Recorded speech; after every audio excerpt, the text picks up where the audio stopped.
So I would like to recognize our co-chairs for this professional services track, Chanchal Mehra. He's the head of testing at Cognizant. And then Raju Reddy.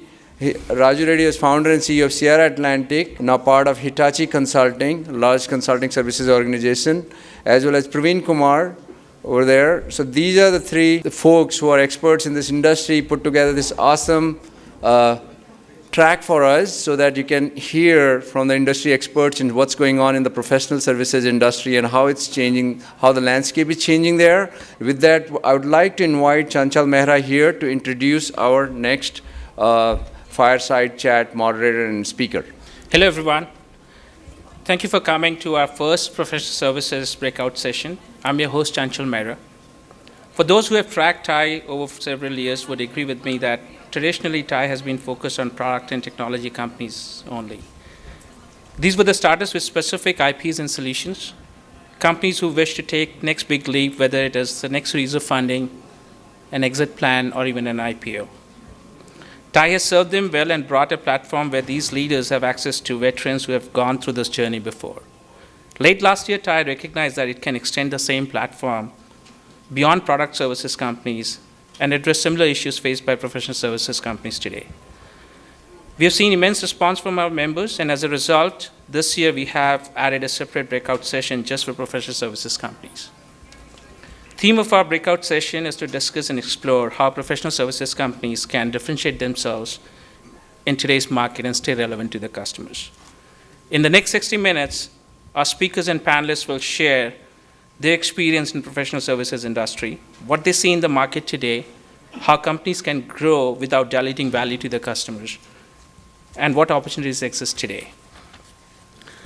This breakout session has 3 sessions. It will start with the 15-minute fireside chat. It will be followed by a 30-minute panel discussion, and we'll conclude with another fireside chat. Our first fireside chat will focus on professional services opportunities in software-defined networks. As network paradigm moves from a hardware to software-defined services, a new set of opportunities will emerge for companies engaged in professional services. The session will also explore some of these opportunities and how entrepreneurs can work in this space. To discuss, let me invite our first guest, Kelly Ahuja, Senior Vice President, General Manager, Mobility Business for Cisco Systems. The session will be moderated by Kaushik Bhaumik, Senior Vice President and Managing Director at Cognizant. Please welcome on stage Kelly Ahuja and Kaushik Bhaumik.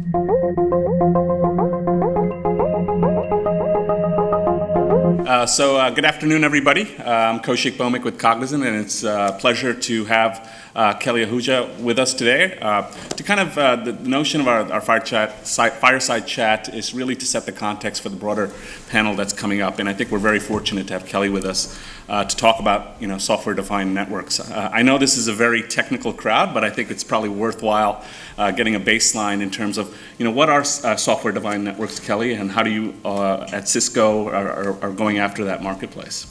Software-defined networks is a term that's used quite often, but when you ask people what it means, the meaning is not quite clear.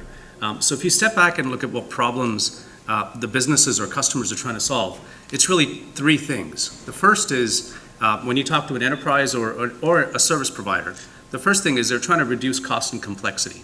The environment's too difficult, too hard to maintain and manage, and getting new things done is very, very expensive and takes too long. And the second one is about that long part. They want to move very fast at web speed because the competition's getting so broad and new players coming into the market. Every company's transforming themselves and then want to move at web speed. The third one is they want to reduce their risk. So if you look at what software-defined networks trying to do, it's got to solve those 3 problems at a business level. And what do we need to do to solve those problems? We need to make networks programmable or open. We need to automate them because they're very manual and configured with archaic tools. The third is you have to make them elastic because the loads on the networks are going up and down all the time. And to be able to reduce cost and to be able to drive demand, you have to do that. And the last part is we have to make them resilient, which is more about not just high availability, but also secure. Because from a regulatory standpoint or privacy standpoint, we have to manage that as well. So those are 4 problems that they solve. And that's what SDN it means to everyone, and that's what we should all be striving to solve for our customers. And talk about how Cisco is responding to this movement to SDN. I mean, you guys have traditionally been known as a very hardware-centric company. What changes are going on within Cisco to now take advantage of this? Well, we've actually been looking at the problem more holistically than perhaps others in the space, because of the breadth of Cisco, we've got assets in not just the data center, but the wide area network. And when you talk to operators or enterprises, they say that my problem just isn't in the data center. I've got to do this, the software-defined network for the entire wide area network, the local area network, and in the data center as well. So we're looking at it much more holistically than I think anyone else is in the industry. We've got several efforts underway. One of the key ones that we've talked about is Cisco One, which is the open network environment. And we've created 1PK, which is a 1PK, PK stands for Platform Kit. We're opening up the interfaces into the elements that we have, both physical and virtual elements that we offer today, so that people can program into them. And that's opening up the interfaces. We've contributed into the daylight kind of construct, Open Daylight, and we're contributing assets into the building of controllers and looking at it more holistically.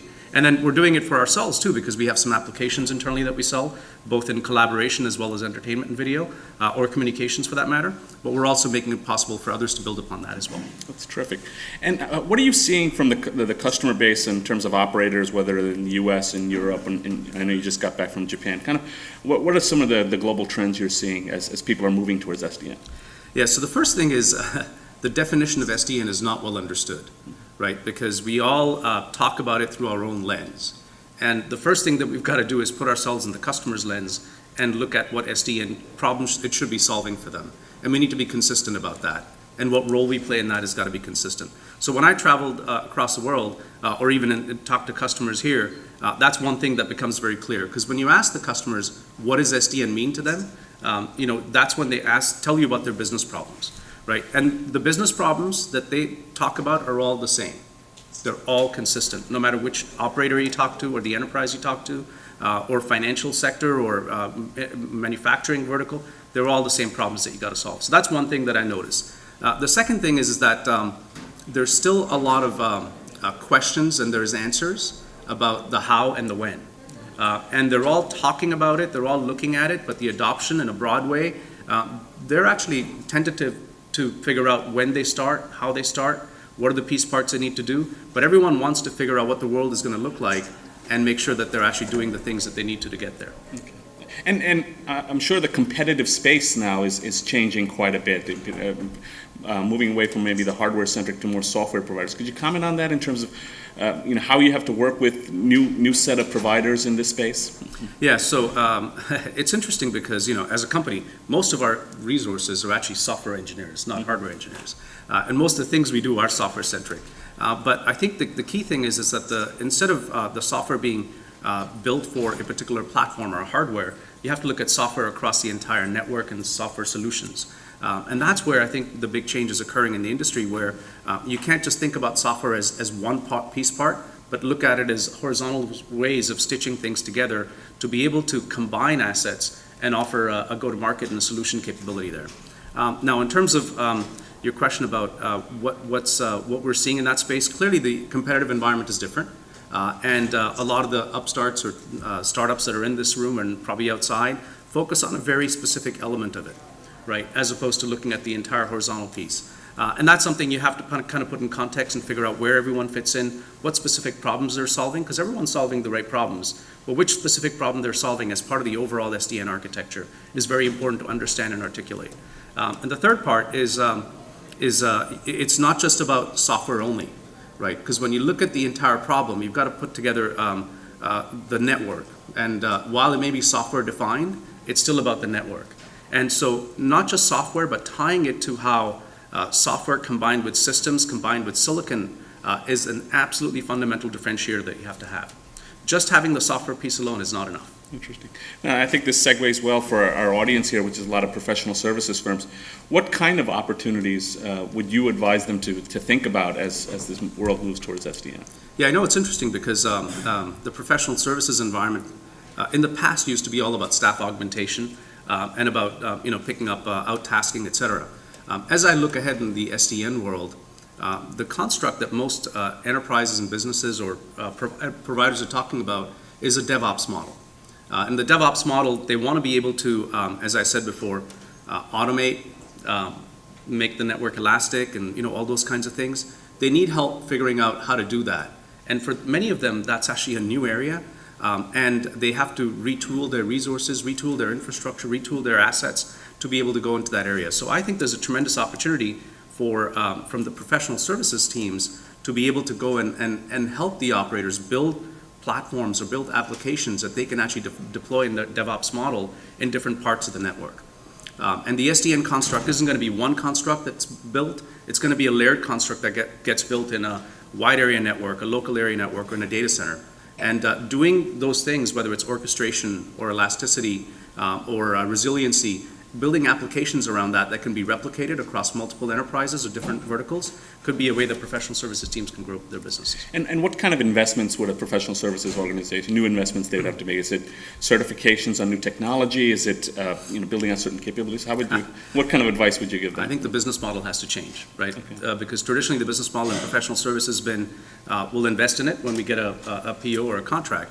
And I think what now is going to be required is a level of innovation upfront and building some of those tools and capabilities and then taking them to market, right? So you're going to have to balance that while you have to kind of keep the business going. You've got to invest in some innovation and tools to be able to build those capabilities. And how would an organization like Cisco work with professional services? There are new models of engagement that they should think about. Yeah, so I think in the whole ecosystem around this whole area, you're going to start to see almost like an ISV model, right? And that's part of the reason why we're opening up the controller, because we want us to build applications, but we want others to build applications on top of it too.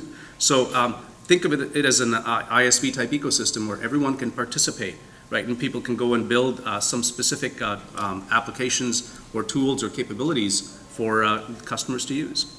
Interesting. Do you anticipate Cisco providing the hub for that type of collaboration, or is it going to be sort of let the environment manage itself, let people innovate as they will, or is there some shaping you want to be able to do? I think there'll be both, right? I mean, we have a lot of companies that approach us and work with us in terms of specific ideas. We might incubate some through our investment arm, or we might work with venture capitalists to look at what's going on. So all of those things are possible.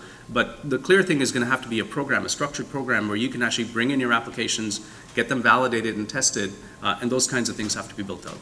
What are some of the bigger inhibitors you're seeing towards the progress of SDNs in the existing environment? What things could potentially get in the way? Nobody's got a greenfield network.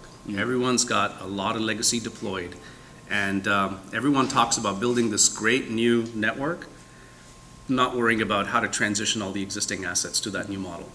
And that's fundamentally the biggest challenge for most of the operators. Second one is operators and enterprises. Second one is a cultural kind of a divide, which is how do you get that done? Because you've got to go build something new, but you've got to worry about how to get this current stuff being taken care of as well. So I think both of those things are very, very important. And do you think that that's probably an opportunity for the services firms to help clients move from that legacy to the new model? I think it could be, because if I was to look at a business, right, I'm sure they'll want to put their own resources perhaps on some of the new stuff, and perhaps maybe getting some assets coming in and helping them on the existing stuff, right? So that could be an opportunity.